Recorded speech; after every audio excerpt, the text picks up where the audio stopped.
조선 세종 16년 자경루가 만들어지던 해 잉카 제국이 세워졌습니다. 그러나 잉카 제국은 100년 만에 멸망했습니다. 잉카의 황제 아타우 알파는 허세롭게 술에 취한 상태로 의심 없이 스페인인들을 만났고 전투가 벌어지고 30여 분 만에 허무하게 생포됐습니다.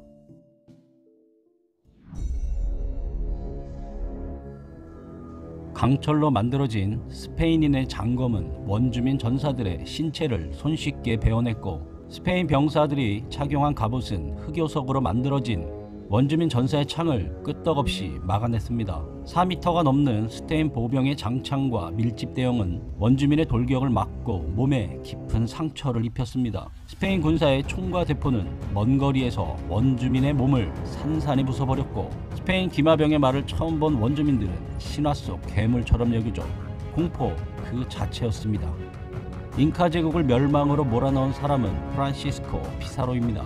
당시 대항해 시대에는 콜럼버스가 황금이 가득한 신대륙을 찾았다는 소문이 퍼지자 너도 나도 금을 찾아 떠났습니다.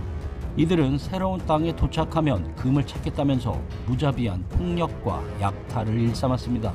아메리카 대륙에 있던 나라들은 하나둘씩 무너졌습니다.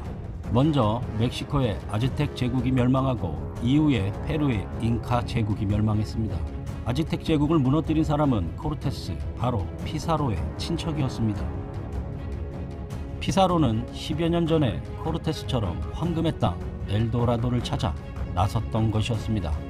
피사로는 남쪽 어딘가에 황금이 많은 땅이 있다는 이야기를 듣고 일행을 꾸려 무작정 떠나지만 순탄치가 않았습니다.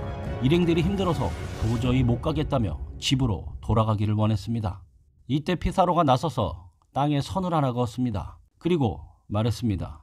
북쪽에는 안정과 가난이, 남쪽에는 황금과 죽음이 있다. 나와 함께할 사람은 이 선의 남쪽에 서라. 피사로의 말에 딱 13명만이 남았습니다. 이후 스페인 왕실의 지원을 받아 180여 명과 말 30여 마리를 끌고 페루로 원정을 떠납니다. 피사로는 아즈텍을 무너뜨린 코르테스의 사례를 철저하게 분석했습니다.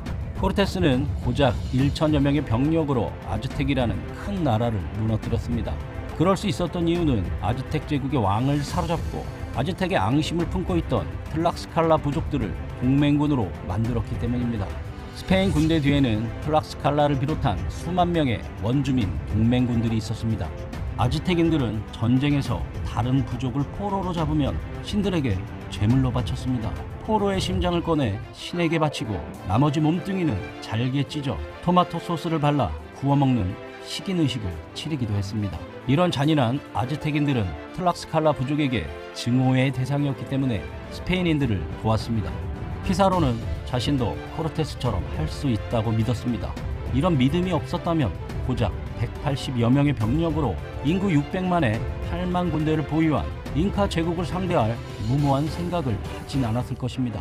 피사로는 왕을 위한 만찬을 열 테니 잉카 제국의 황제 아타우 알파에게 참석해 줄 것을 청합니다. 이때 피사로가 선택한 장소는 페루의 카마르카라는 도시의 광장이었습니다. 광장은 삼면이 200m 정도의 높이의 담장으로 둘러싸여 있고 한쪽만 열려있는 특이한 구조였습니다.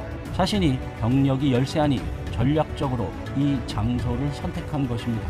잉카 제국의 정규군만 8만여 명인데 180여 명이 싸워서 이길 수가 없기 때문에 대군이 한꺼번에 들어올 수 없는 장소를 선택했던 것입니다. 일종의 함정이었죠. 마치 이순신 장군이 단 12척의 배로 외선 133척을 물리치기 위해 폭이 좁고 물살이 빠른 물돌목을 택했던 것처럼 말이죠.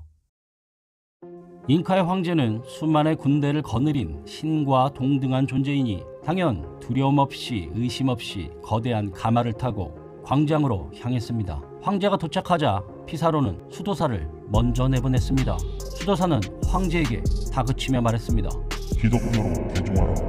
스페인 국왕에게 충성을 맹세하라. 잉카의 황제는 건네받은 성경책을 바닥에 내팽개쳐 버렸고 분위기는 순식간에 싸해졌습니다. 뭐하는 짓이냐 원주민 놈아. 하느님을 거부해 용서할 수 없다. 피사로는 수도사의 외침을 듣자마자 공격을 지시했습니다. 순간 총소리가 들리자 한 번도 들어보지 못한 큰 소리에 잉카인들은 엄청나게 놀랐고 공포에 휩싸였습니다. 피사로의 군대가 가진 무기는 총과 대포 그리고 말이었습니다. 세 가지 모두 잉카 제국에는 없는 것들이었습니다. 깜짝 놀라 엎드려 있는 잉카인 사이로 기마병들이 말을 탄 채 그 사이를 헤집고 다니며 말로 밟고 칼로 닥치는 대로 베었습니다. 잉카인들은 벌벌 떨며 도망을 치다 서로 뒤엉켜 쓰러졌습니다. 대군을 이끌고 온 잉카 황제는 저항도 제대로 하지 못한 채 생포되었습니다. 이렇게 전투는 30여 분 만에 허무하게 끝나버렸습니다. 스페인 사망자 0명. 붙잡힌 잉카의 황제는 스페인 사람들의 진짜 목적은 기독교 선교가 아니라 황금이라는 것을 알게 되었습니다. 그래서 피사로에게 자신을 잡아가둔 방을 금과 은으로 가득 채워줄 테니 그만 풀어달라는 제안을 합니다. 이 큰 방을 금으로 다 채우려면 잉카 각지에서 금과 은을 털어와야 했습니다. 약속대로 방 안 가득히 금과 은이 채워졌고 스페인인들은 이 금을 모조리 녹여 나누어 챙겼습니다. 그러나 약속을 지킨 잉카 황제에게 기다리는 것은 죽음이었습니다. 잉카의 황제는 죽기 전 가톨릭으로 강제 개종된 덕분에 화형이 아닌 교수형이라는 은혜와 자비 속에 죽었습니다. 그는 죽어가면서 환생과 복수를 다짐했다지만 정작 황제가 죽자 스페인군을 겹겹이 포위했던 잉카인들은 자진해 흩어졌습니다. 잉카의 저항은 이후에도 40여 년간 지속됐으나 끝내 성공하지 못했습니다.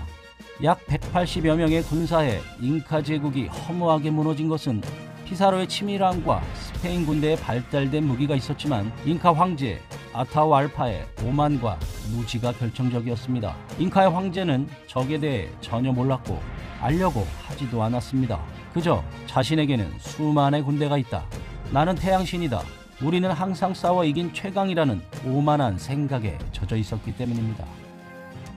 피사로가 과거 스페인 궁정에서 코르테스를 만났을 때 코르테스가 넌지시 알려준 것이 있었습니다. 원주민들을 상대할 때 그들의 왕만 잡으면 돼. 그들은 왕이 없으면 아무것도 할 수 없거든.